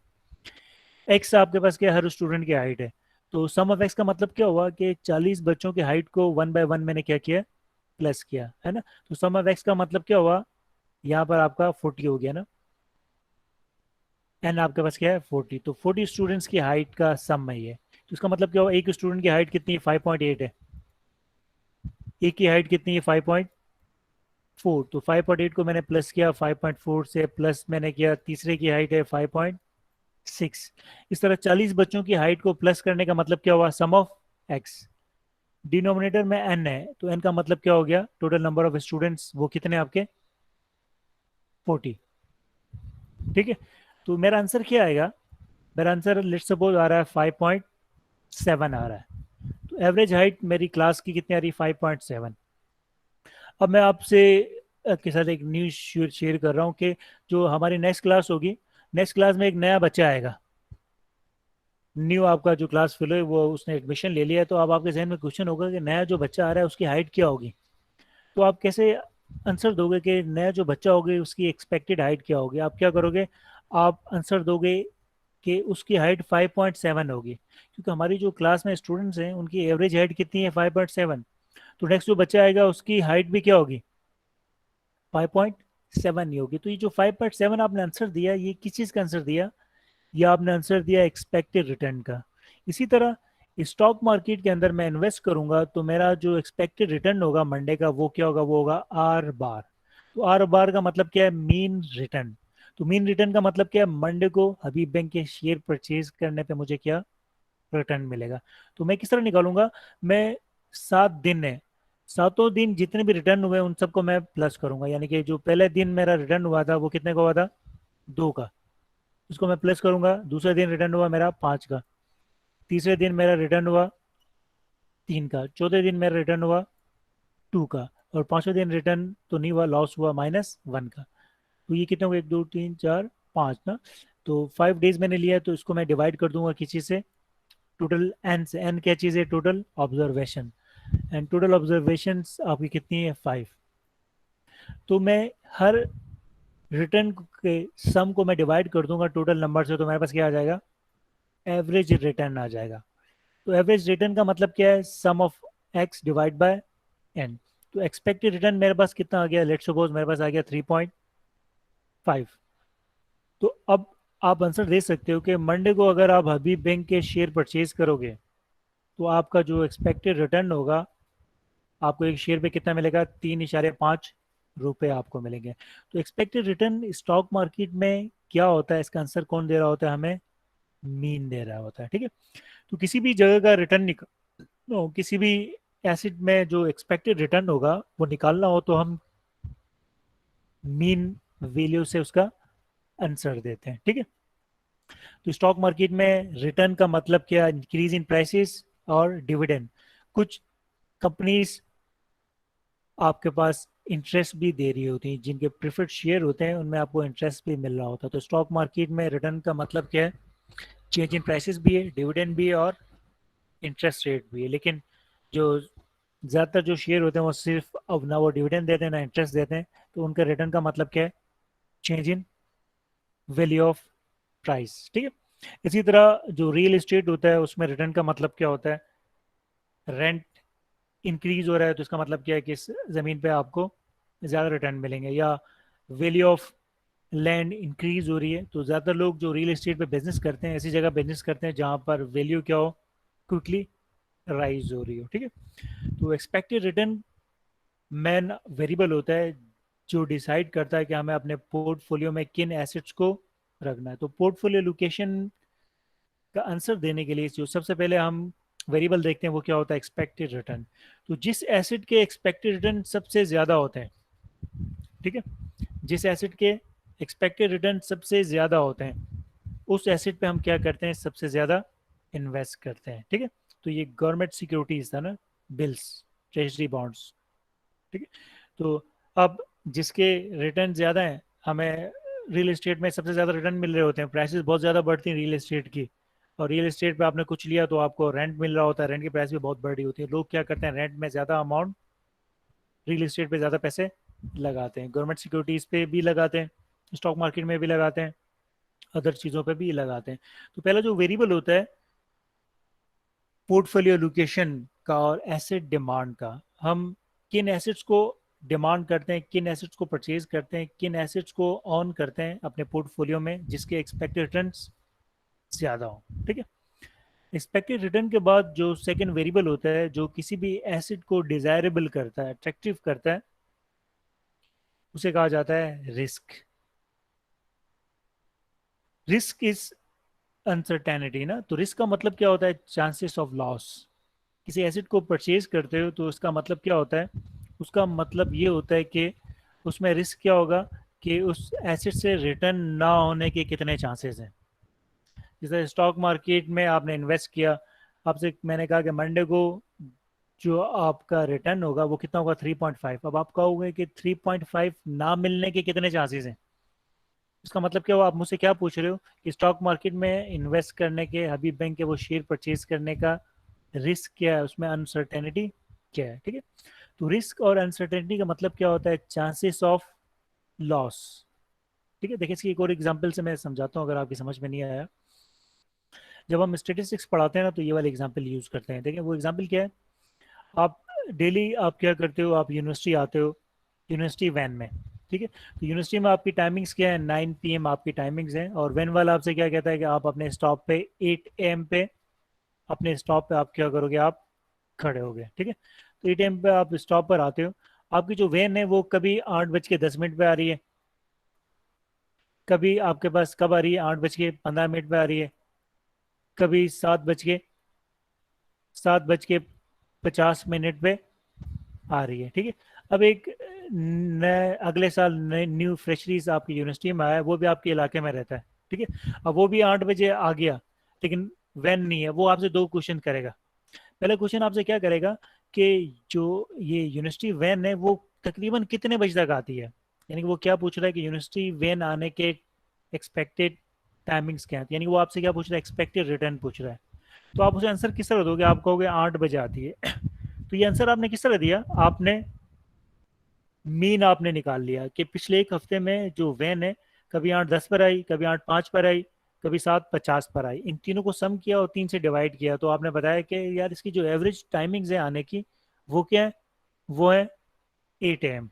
तो आपने पहला आंसर दे दिया, उसे बताया कि इसका एक्सपेक्टेड रिटर्न क्या है, यानी कि उसके आने के टाइमिंग्स क्या है। आपने किस बेसिस पे दिया? एवरेज की बेसिस पे दिया आपने, मीन वैल्यू से आपने दिया।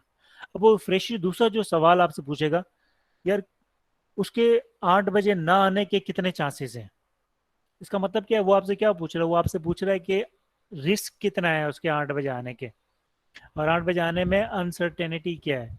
तो रिस्क और अनसर्टेनिटी होता क्या है? Chances of loss. ठीक है, यानी कि वो रिटर्न ना होने के कितने चांसेस हैं, इसे क्या कहा जाता है? रिस्क कहा जाता है। ठीक है, तो जिस कोई एसेट ऐसा नहीं होता है जिसमें रिस्क ना हो, तो जिस एसेट में रिस्क ज्यादा होता है तो डेफिनेटली हम उस एसेट को क्या करते हैं? डिमांड नहीं करते। जिस एसेट में रिस्क कम होता है उस एसेट को हम डिमांड ज्यादा करते हैं। लाइक जो रियल एस्टेट होता है उसमें रिस्क कम होता है। रिस्क कम क्यों होता है? क्योंकि रियल एस्टेट की प्राइसेस क्या हो रही हैं? बढ़ती जा रही हैं।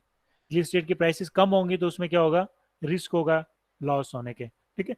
दूसरा, रियल एस्टेट में रिस्क क्या होता है कि आपकी ज़मीन में कोई कब्जा कर ले, लेकिन ऐसा पॉसिबल नहीं है, क्योंकि जो आप ज़मीन परचेज करते हो वो डॉक्यूमेंट्स देख के परचेज करते हो। जो पहले जो ज़माने में सिस्टम होता था पगड़ी सिस्टम, वो अब ख़त्म हो चुका है ना। तो पगड़ी सिस्टम में क्या होता है कि एक के आपके पास डॉक्यूमेंट नहीं होती थी, आपके पास पावर ऑफ अटर्नी क्या होती थी, आपकी चलती रहती थी। अब पावर ऑफ अटर्नी 2-3 लोग बना लेते थे और फिर वो लड़ते झगड़ते थे ज़मीन के ऊपर। तो आजकल क्या होता है कि आप जो भी ज़मीन परचेज करते हो फ़ौरन उसे अपने नाम पे लीज़ करते हो। तो लीज़ करने का मतलब क्या है कि कोई भी उस ज़मीन पे कब्ज़ा नहीं कर सकता, क्योंकि जो गवर्नमेंट की डॉक्यूमेंटेशन है उसमें आपका नाम है, आप फ़ौरन पुलिस को बुलाकर उस पर केस कर सकते हो। तो लैंड पे सबसे कम रिस्क होता है रेजिडेंशियल पे, इसलिए लोग क्या करते हैं, लैंड पे ज़्यादा इन्वेस्ट करते हैं। ठीक है।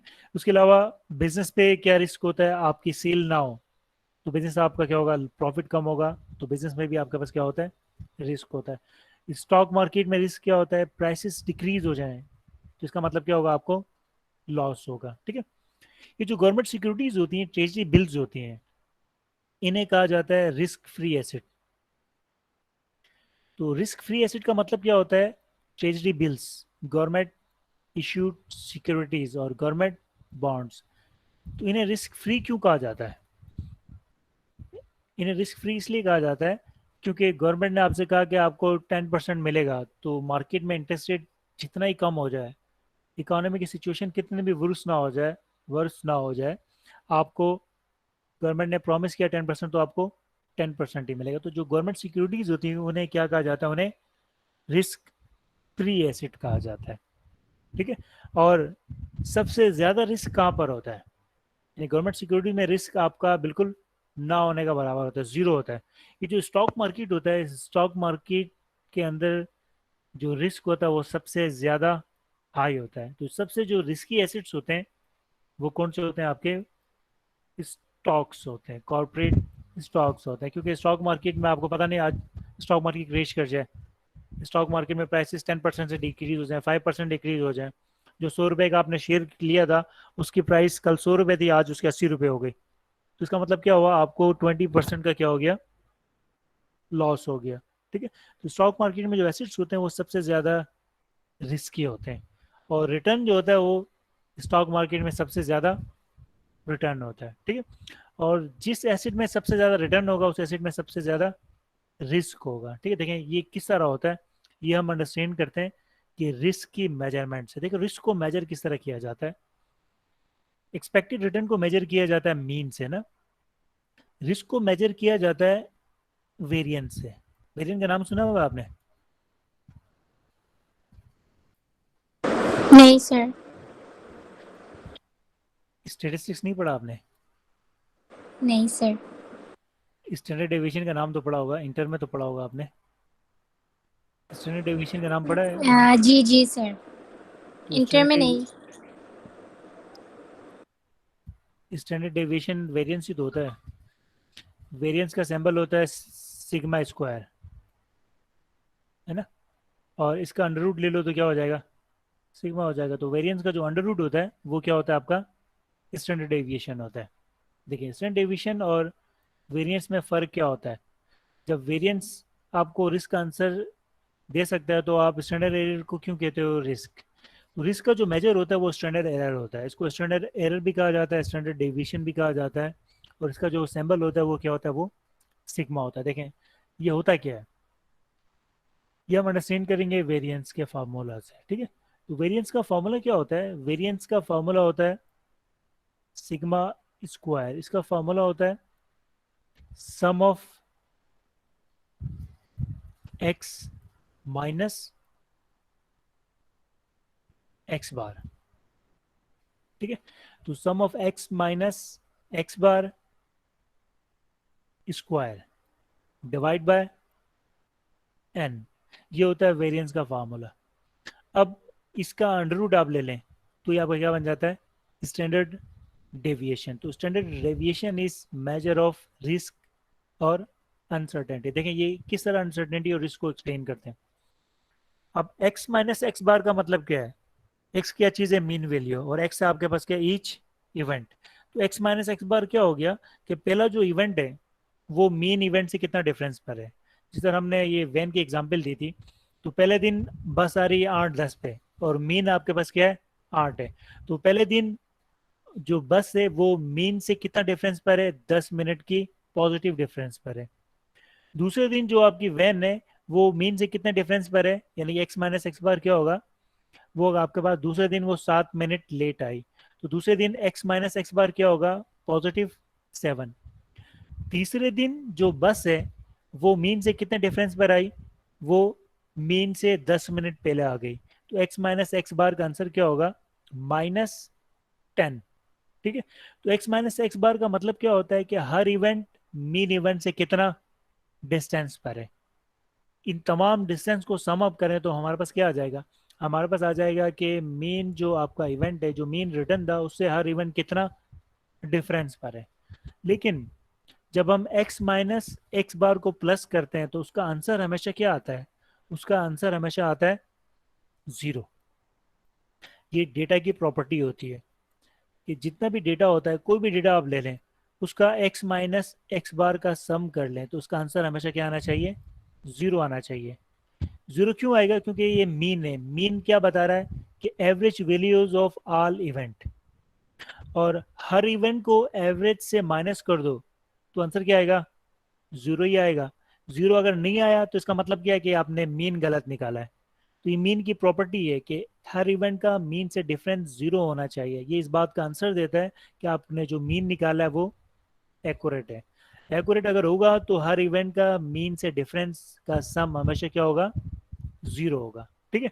तो ये अगर 0 होता है तो हम रिस्क कैलकुलेट किस तरह करें, इसीलिए वेरिएंस में यहाँ पे क्या लगा दिया जाता है, स्क्वायर।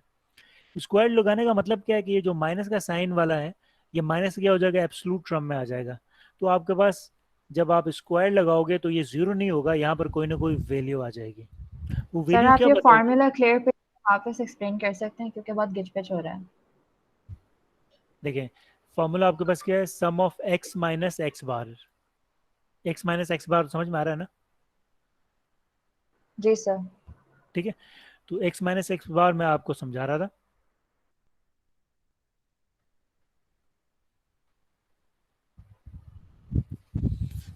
तो एक्स माइनस एक्स बार का मतलब क्या हुआ, ये भी एक्स माइनस एक्स बार लिखा हुआ है ना।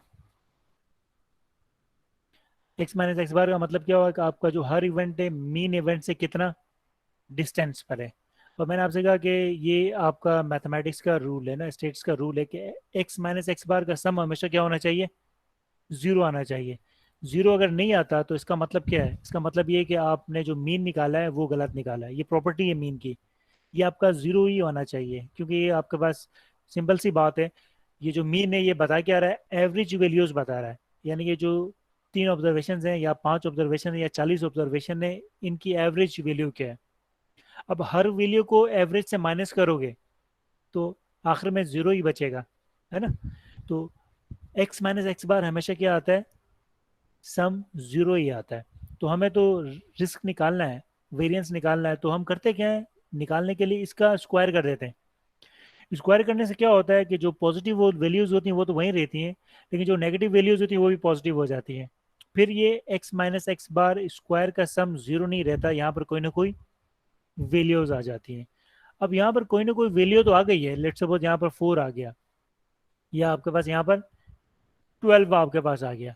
तो 12 आने का मतलब आपके पास क्या है कि 12 क्या बता रहा है कि मीन जो आपकी वैल्यू थी उससे एक एवरेज इवेंट 12 के डिस्टेंस पर है। ठीक है। लेकिन 12 ज्यादा आ रहा है। ज्यादा क्यों आ रहा है, क्योंकि हमने इसका स्क्वायर ले लिया था 0 से बचने के लिए।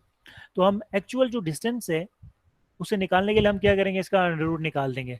तो जब अंडर रूट निकालेंगे तो हमारे पास क्या आ जाएगा, एक्चुअल डिस्टेंस आ जाएगा, एक्चुअल वैल्यू आ जाएगी कि मीन से एक्चुअल डिफरेंस क्या है। ठीक है।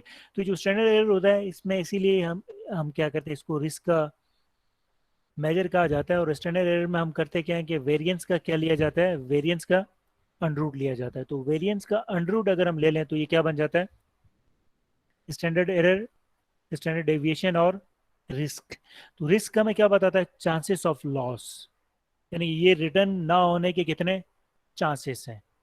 तो जो रिस्क और अनसर्टेनिटी होता है उसका जो मेजर होता है वो क्या होता है, वो होता है स्टैंडर्ड एरर। और जो एक्सपेक्टेड रिटर्न होता है उसका एरर क्या होता है, उसका मेजर क्या होता है, मीन।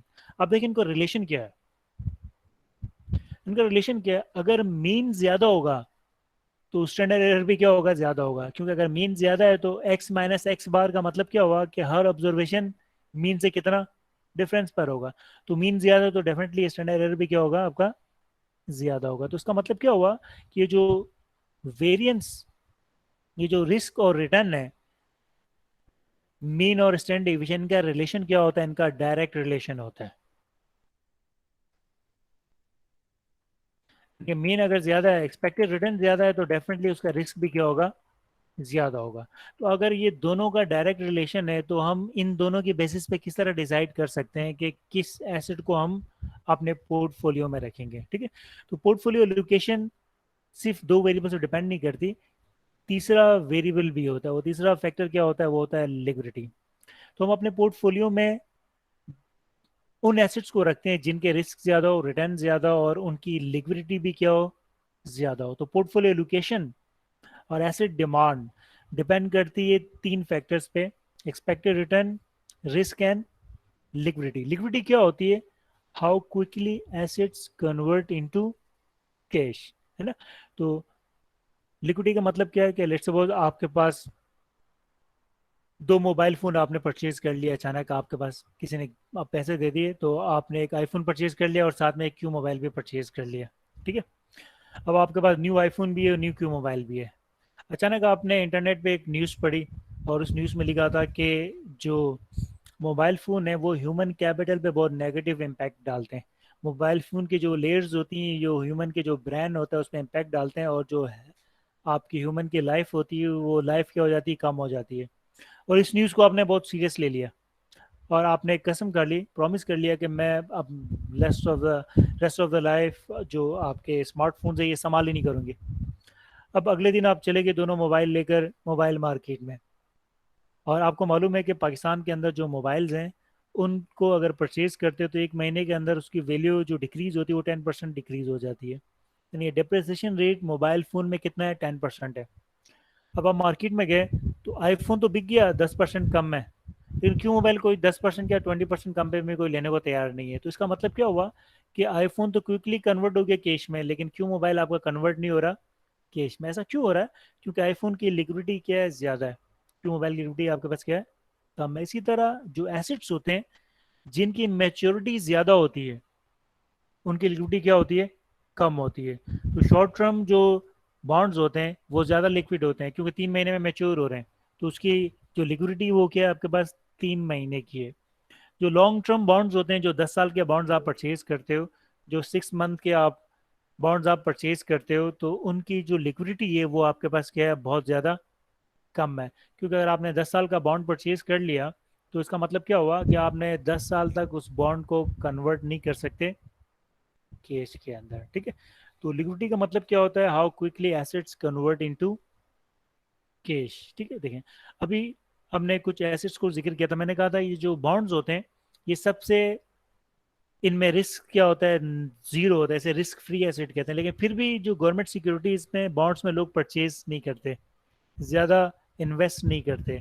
तो जो आपके ये जो एसेट होता है गवर्नमेंट बॉन्ड्स, इस पे लोग इन्वेस्ट क्यों नहीं करते, हालांकि ये रिस्क फ्री होते हैं, इसलिए नहीं करते कि ये लेस लिक्विड एसिड होते हैं, इनमें लिक्विडिटी क्या होती है, बहुत ज़्यादा कम होती है। ठीक है, तो हर एसिड की लिक्विडिटी किसी की कम होती है, किसी की ज़्यादा होती है। तो हम अपने पोर्टफोलियो में उन एसिड्स को डिमांड करते हैं, उन एसिड्स को होल्ड करते हैं जिनकी लिक्विडिटी क्या हो, कम हो, जिनके रिटर्न्स क्या हो, ज़्यादा हो, और जिनमें रिस्क आपके पास क्या हो, कम हो। तो हाई रिटर्न, लेस रिस्क और हाई लिक्विडिटी वाले एसेट्स को हम अपने पोर्टफोलियो में क्या करते हैं, होल्ड करते हैं। ठीक है, तो हमें अपने पोर्टफोलियो इंक्रीज करना हो तो हम जो डिसीजन ले रहे होते हैं हमारा डिसीजन बेस किस पे कर रहा होता है, trade off between expected return, risk and liquidity और टाइम ऑफ मैच्योरिटी। ठीक है,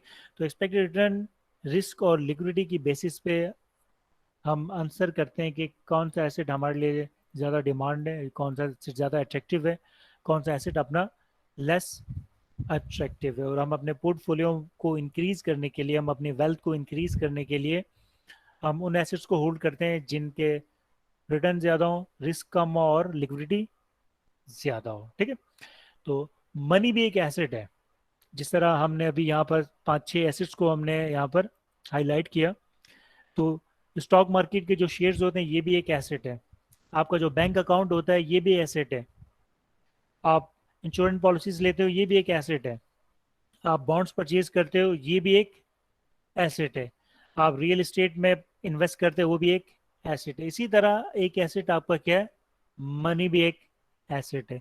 जिस तरह बाकी तमाम एसेट्स की डिमांड डिपेंड करती है रिस्क, रिटर्न और लिक्विडिटी पे, इसी तरह मनी की डिमांड भी इन तीनों चीज़ों पे डिपेंड करती है। लेकिन मनी के जो फैक्टर्स होते हैं वो डिफरेंट होते हैं। मनी को हम होल्ड क्यों करते हैं? मनी डिमांड का मतलब क्या होता है? होल्डिंग मनी, यानी कि आपके पॉकेट में जितना पैसा पड़ा हुआ है उसका मतलब क्या है कि वो आपकी मनी डिमांड है। आपने घर के लॉकर में जो करेंसी रखी हुई है वो आपकी क्या है, मनी डिमांड है। आपके घर के लॉकर में जो बॉन्ड पड़े हुए हैं वो मनी डिमांड नहीं है, वो डिमांड ऑफ गवर्नमेंट सिक्योरिटीज है। आपने बैंक में जो पैसे रखे हुए हैं वो मनी डिमांड नहीं है, वो क्या आपके पास डिमांड ऑफ बैंक सिक्योरिटी है।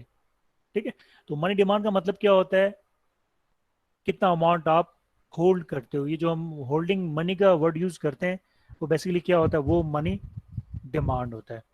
मनी को क्यों होल्ड करते हैं हम, मनी को क्यों डिमांड करते हैं? हालांकि मनी को जब हम होल्ड करते हैं तो हमें इंटरेस्ट नहीं मिलता। अगर 10,000 रुपये आपने जेब में रखे, 40-50 हज़ार रुपये हर वक्त आप घर में रखते हो, अगर ये 50,000 आप बैंक में रखते हो तो अब 50,000 रुपये आपको डेली क्या मिल रहा होता है, इंटरेस्ट मिलता। आप उस इंटरेस्ट को सेक्रीफाई कर रहे हो और मनी को आप होल्ड कर रहे हो। मनी का बेनिफिट क्या होता है, हम क्यों होल्ड करते हैं? मनी का सिर्फ एक ही बेनिफिट होता है। वो बेनिफिट क्या होता है? Money is most liquid asset. Money से हमें ट्रांजैक्शंस करनी होती है, हमें चीज़ें परचेज करनी होती है। जो क्विकली एक्सेप्टेड मनी होता है वो कोई दूसरा एसेट नहीं होता। आप चेक लेके चले जाएं वो एक्सेप्टेबल नहीं है, आप अपने बॉन्ड्स लेके चले जाएं वो एक्सेप्टेबल नहीं होता ट्रांजैक्शन में, आप स्टॉक मार्केट के शेयर ले जाएं वो एक्सेप्टेबल नहीं होते। तो जो मनी होती है वो सबसे ज़्यादा लिक्विड एसिड होता है, इसीलिए हम मनी को अपने पास क्या करते हैं, होल्ड करते हैं। हालांकि मनी से कोई रिटर्न हमें नहीं मिलता, और रिटर्न मिलता भी है तो बहुत लो रिटर्न मिलेगा, वो भी डिक्रीज इन इन्फ्लेशन के सूरत में। ठीक है, तो मनी जो लोग होल्ड कर रहे होते हैं उसके 3 पर्पजेज होते हैं। People hold money for transaction purpose, precautionary purpose and speculation purpose. ठीक है, तो मनी डिमांड का मतलब क्या होता है,